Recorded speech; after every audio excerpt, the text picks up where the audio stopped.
Hello friends, welcome to unbeaten test. મિત્રો, unbeaten ટેસ્ટમાં આજે આપણે દૂધમાંથી પનીર બનાવવાની એકદમ સરળ અને આસાન રીત જોવાના છીએ. જો તમે પહેલી વાર બનાવતા હશો અને આ રીતે બનાવશો તો પણ તમારું પનીર સરસ જ બનશે.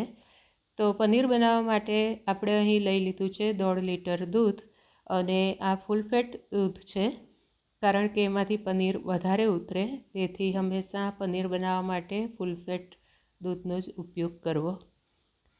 મિત્રો, તમને એક રિક્વેસ્ટ કરવાની છે કે જો તમે હજી સુધી મારી ચેનલ સબસ્ક્રાઈબ ન કરી હોય તો રેસીપી જો જરા પણ તમને પસંદ આવતી હોય તો લાઈક, શેર અને સબસ્ક્રાઈબ કરવાનું ભૂલશો નહીં. અને રેસીપી ગમે તો મિત્રો તથા સંબંધીઓમાં શેર પણ કરજો. જો તમે ફેસબુક પર જોઈ રહ્યા હોય તો મારા પેજને ફોલો કરવાનું ભૂલશો નહીં. તો મિત્રો, અહીં આપણે દૂધને હલાવતા રહીશું. જો દૂધ વધારે પ્રમાણમાં હોય તો સતત હલાવતા રહેવું પડે, નહીં તો તમે સતત હલાવો નહીં તો પણ ચાલે. તો અહીં આપણા દૂધનો ઉભરો આવી ગયો છે. હવે ફ્લેમને એકદમ ધીમી આપણે કરી દેવાની છે અને એમાં હું 2 ચમચી વિનેગર ઉમેરું છું. આમ તો દૂધમાંથી પનીર બનાવવા માટે વિનેગર સિવાય સાઇટ્રિક એસિડ, લીંબુ કે દહીંનો ઉપયોગ પણ થતો હોય છે, પરંતુ વિનેગરથી પનીર બનાવવાની રીત મને બહુ જ આસાન લાગે છે. તેથી હું હંમેશા વિનેગરથી જ બનાવું છું. તો મિત્રો, આ પ્રમાણે આપણે વિનેગર બરોબર દૂધની અંદર મિક્સ કરતા રહેવાનું, એટલે ધીરે રહીને આપણું પનીર છૂટું પડી જશે. જો તમારું પનીર છૂટું ન પડે તો બીજો 1 ચમચી વિનેગર અંદર એડ કરી દેવો. પાણી અને પનીર બંને અલગ થઈ જાય ત્યાં સુધી આપણે આ પ્રમાણે હલાવતા રહેવાનું છે. તો અહીં આપણું પનીર છૂટું પડવા માંડ્યું છે. હજી આપણે એને થોડી વાર હલાવીશું તો બિલકુલ પાણી અને પનીર અલગ થઈ જશે. તમે જોઈ શકો છો કે પનીર આપણું પાણીથી અલગ થઈ ગયું છે. તો હવે એક વાસણમાં આ રીતે આપણે સ્ટેનર મૂકી દઈશું અને એના ઉપર એકદમ પાતળો કટકો મૂકી દઈશું. જો સફેદ કટકો હોય તો તે મૂકવો, નહીં તો રંગીન પણ ચાલે, પરંતુ એનો કલર ઉતરતો ન હોવો જોઈએ અને એકદમ પાતળો હોવો જોઈએ. તો હવે જે આપણું પનીર તૈયાર થઈ ગયું છે એને આપણે સ્ટેનરની મદદથી ગાળી લઈશું. આ પ્રમાણે આપણે બધું જ પનીર અને પાણી સ્ટેનરમાં રેડી દઈશું, જેથી પાણી નીચે તપેલીમાં અલગ થઈ જશે.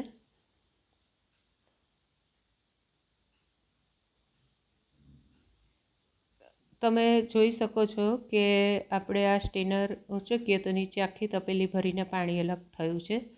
હવે આપણે એક બીજા વાસણમાં જેમાં પનીર બનાવ્યું છે એ જ વાસણની અંદર પાછું સ્ટેનર ગોઠવી દઈએ છીએ અને પનીરને આપણે ધોઈ નાખીશું. તો પનીર ધોવા માટે આપણે આ પ્રમાણે સ્ટેનરને તપેલીમાં મૂકી અને ઉપરથી પાણી રેડવાનું છે. તો અહીં આ નોર્મલ પાણી છે અને એને પનીરમાં ચારે તરફ આપણે રેડતા રહીશું. આ રીતે ચમચાથી પણ આપણે એને હલાવીને ધોઈ શકીએ અથવા હાથથી પણ કરી શકીએ, પરંતુ અત્યારે પનીર ખૂબ ગરમ છે તેથી હું ચમચાથી આ રીતે વચ્ચે જગ્યા કરતી રહીશ અને પાણી રેડતી રહીશ, તો આપણું પનીર આરામથી ધોવાઈ જશે.